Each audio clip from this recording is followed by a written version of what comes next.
Okay guys, today I'm going to try a little bit different style video for you.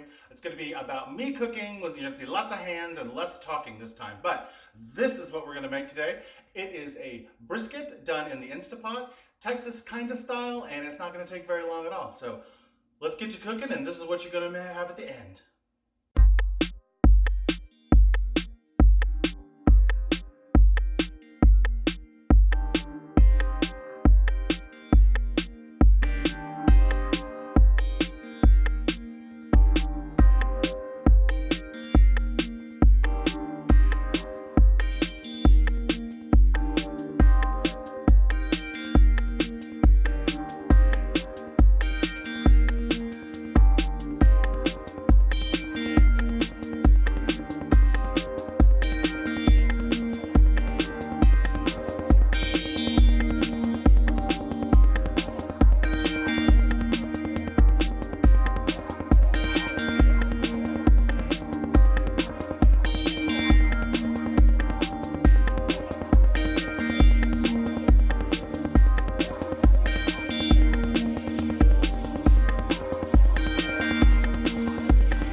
It is the moment you've been waiting for. Woo! All right, you guys, we made it to the end. Here is our lovely brisket, like I showed you at the beginning. All right, let's give it a taste because I am dying to give it a taste. So just a reminder, we have the beef brisket. We have some braised carrots here done in the Instapot as well. And then we have an onion gravy, or jus, if you will.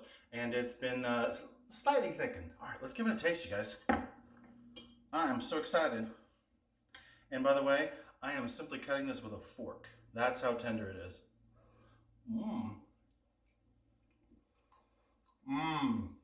That is really good. As I talk with my mouth full. Excuse me. Definitely beefy. The sauce helps out a lot. Brisket tends to be a little bit dry. That's just how it is because it's cooking for so long, because it's a tough piece of meat. That's why I made the jus to go with it. And you can too. All right, you guys, set that down. Oh, no, wait, we need another bite. Just a little bite. Just a little bite. Just a little bite. That's gonna be a good dinner this week. All right, you guys, I'm Robert Jones. This is Eudaemonius Mark II. Doing some cooking again, finally. I'm so excited. I hope you guys enjoyed this video. If you did, give it a like, give it a thumbs up, hit the bell, all the things YouTube wants you to do. I'd love to have you guys come back for more. And yeah, we got some more brisket recipes coming. This is just #1, so stay tuned. All right, you guys, take care. Bye.